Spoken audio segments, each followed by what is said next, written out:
Olá, seja muito bem-vindo e muito obrigado por estar connosco. É hora de agir e hoje estamos reunidos para falar da poluição nas cidades. Quando falamos em poluição, podemos ficar com aquela ideia de que se trata dos fumos que saem das chaminés das fábricas, mas a poluição está em muitos lados.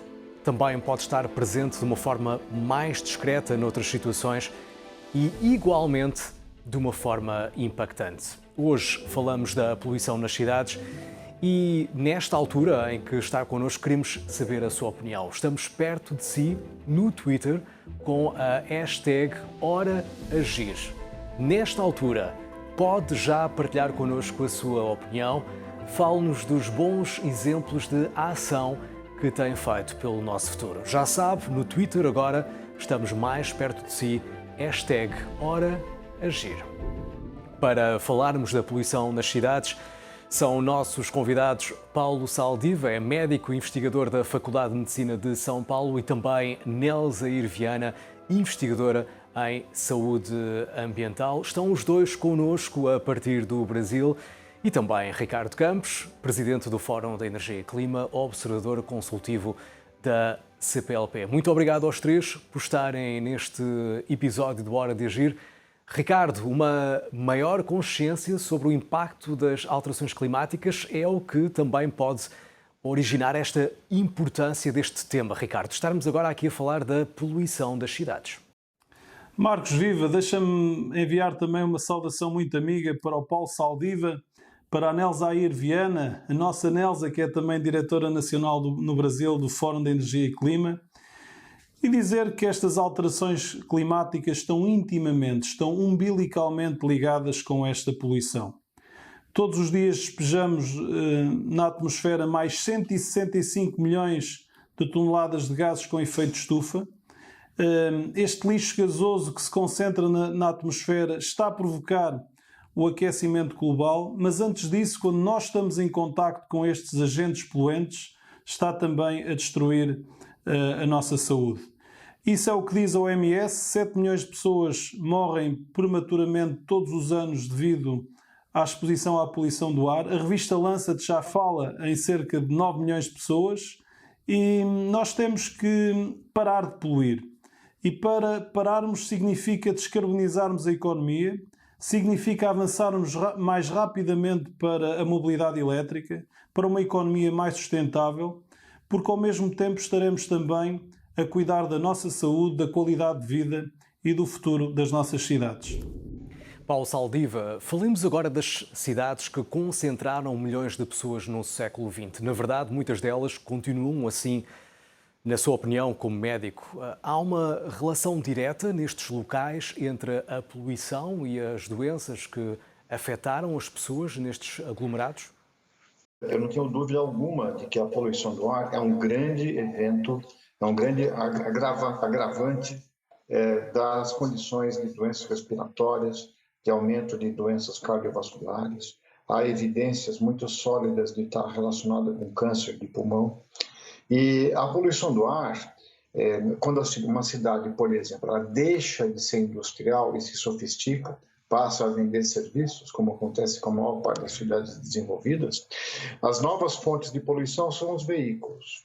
E nisso, aqui no caso específico da cidade de São Paulo, quem mais está exposto, embora a nuvem de poluição cobra a cidade nos dias de dispersão desfavorável, são os mais pobres, aqueles que moram na periferia da cidade e que passam mais tempo se deslocando, presos em congestionamentos intermináveis. São eles que inalam essa poluição porque as novas chaminés das cidades são as grandes avenidas.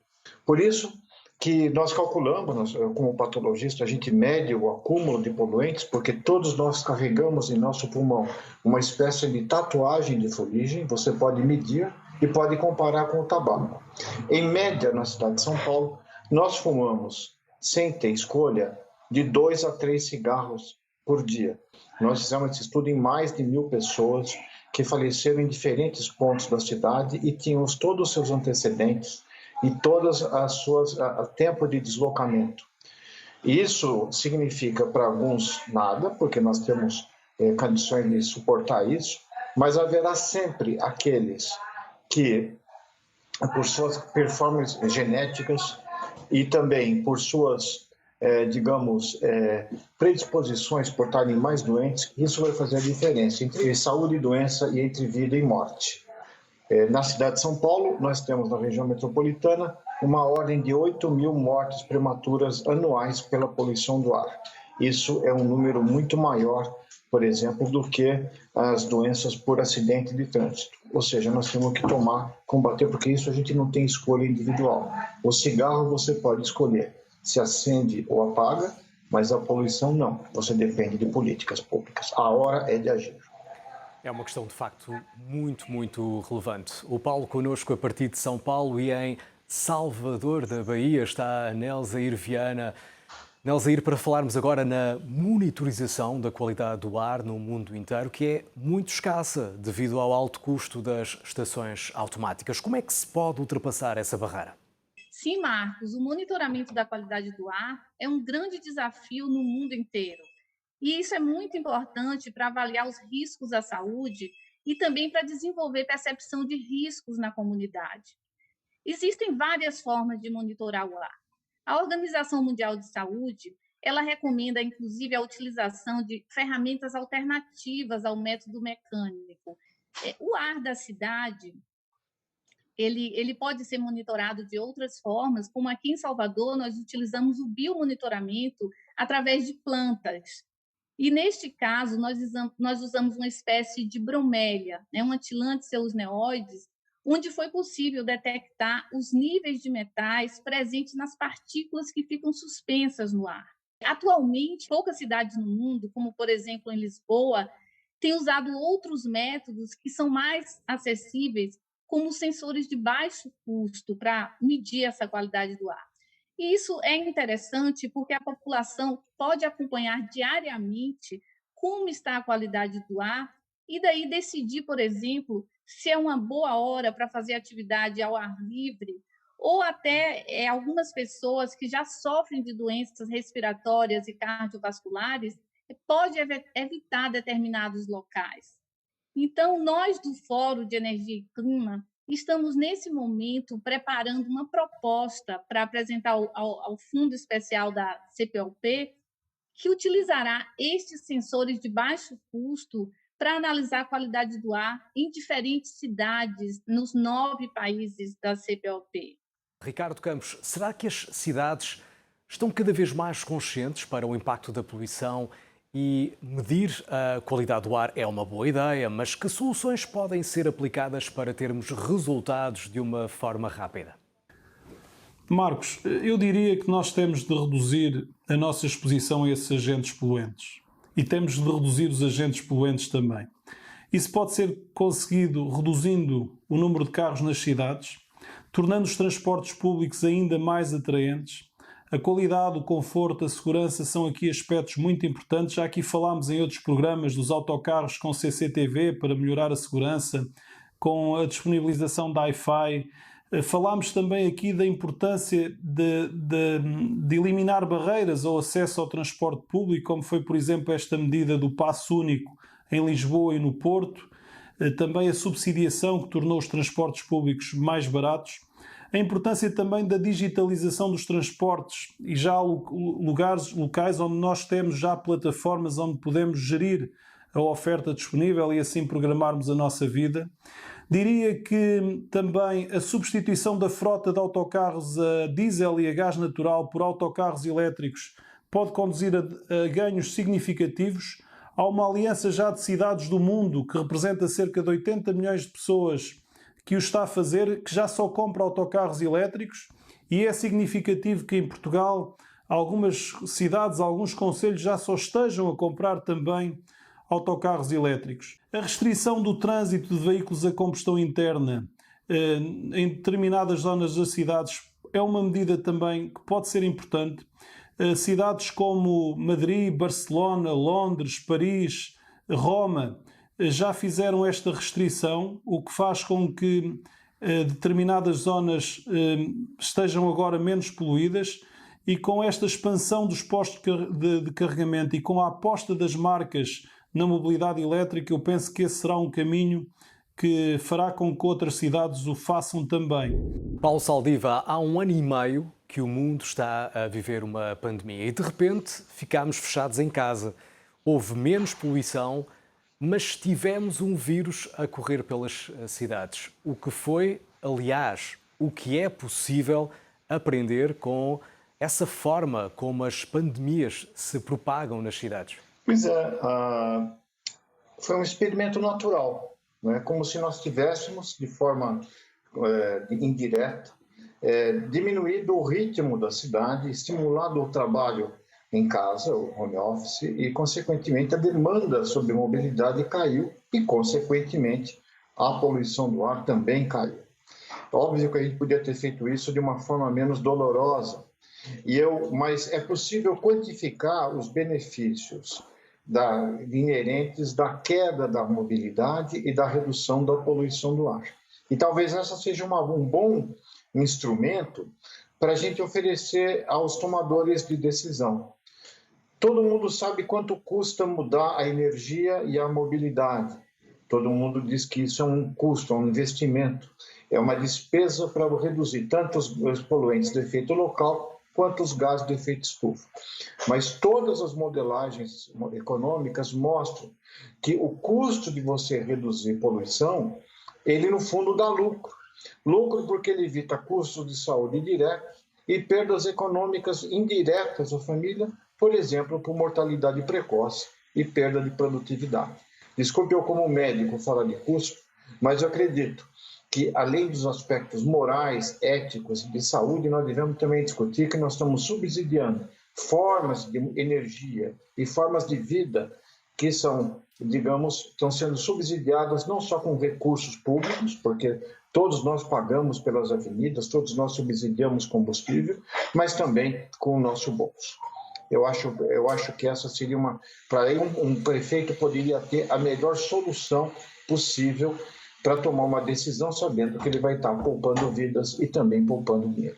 Nelzair Viana, fale-nos um pouco desse estudo da qualidade do ar que teve como consequência o início da substituição da frota de autocarros por viaturas elétricas em Salvador. Portanto, os autocarros passam a ser elétricos, é isso? Sim, Marcos. É bem interessante o que o professor Saldiva falou, que isso facilita, esse tipo de estudo, facilita o diálogo com os tomadores de decisão. Então, nós aqui em Salvador já havíamos observado em estudo prévio uma melhoria da qualidade do ar entre os anos de 2014 e 2015. Então, a partir dessa observação, aplicamos uma proposta ao C40 para fazer um estudo mais amplo e aí avaliando os benefícios dessa ação climática, né, de substituição de frota de ônibus, tendo como esse o principal parâmetro, né, a substituição da frota por uma frota menos poluente. Então, assim, nós analisamos a substituição atual, que foi cerca de 25% da frota, e também desenvolvemos alguns cenários, calculando aí impactos sociais, ambientais e econômicos. E interessante que um dos cenários foi que a substituição total por uma frota elétrica poderia evitar 39 mortes, considerando o material particulado, e 83 mortes, quando analisado pelas emissões de dióxido de nitrogênio. Então, isso evitando, né, doenças respiratórias e cardiovasculares. Teríamos também um custo aí estimado de 71 milhões de economia aos cofres públicos, ao evitar esses internamentos, né, por essas doenças. Então, nós demonstramos que essa ação climática, além dos efeitos diretos na saúde, também teve um impacto direto na emissão de gases de efeito estufa. Essa substituição pela frota elétrica foi muito importante. Então, essas evidências desse estudo facilitaram o entendimento com os tomadores de decisão e em termos de entender esses benefícios de adotar essa ação climática dentro de uma cidade. Ricardo Campos, hoje estamos a falar da poluição nas cidades, mas se descarbonizarmos a economia, podemos resolver outros tipos de poluição? Qual é a tua opinião? Marcos, a descarbonização é extraordinariamente importante, mas também por causa da poluição, especialmente quando falamos no encerramento das centrais a carvão. Nós aqui em Portugal estamos no bom caminho, já encerramos a central de Sines e em breve esperemos que seja também encerrada a central do Pego, mas há outras realidades. Por exemplo, a Polónia recorre a centrais de carvão para a produção de 80% da sua eletricidade.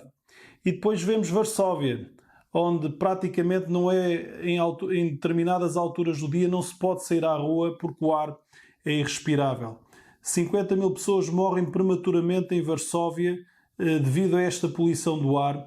Há pouco o Paulo Saldiva falava desse estudo em São Paulo, mas há um outro estudo em Varsóvia que um bebê, no seu primeiro ano de vida, chega a fumar 1000 cigarros devido à exposição ao fumo e a outros agentes poluentes. Nós vimos também o caso agora da pandemia da Covid-19 em Itália, onde zonas mais poluídas as taxas de mortalidade por Covid eram superiores. Por exemplo, numa zona mais industrializada, na região da Lombardia, tivemos uma taxa de mortalidade de 14,5%, quando comparado com o resto do país, que era a 4,5%. E nós andamos sempre tão preocupados com esta questão, com os problemas da família, do emprego, que muitas vezes nos esquecemos deste problema muito importante que é a qualidade do ar que respiramos. Está na hora do desafio, que é saber de que forma os nossos convidados trabalham por um futuro melhor. Nelsair Viana, qual é a sua hora de agir? O que ainda vai fazer hoje por um mundo mais sustentável?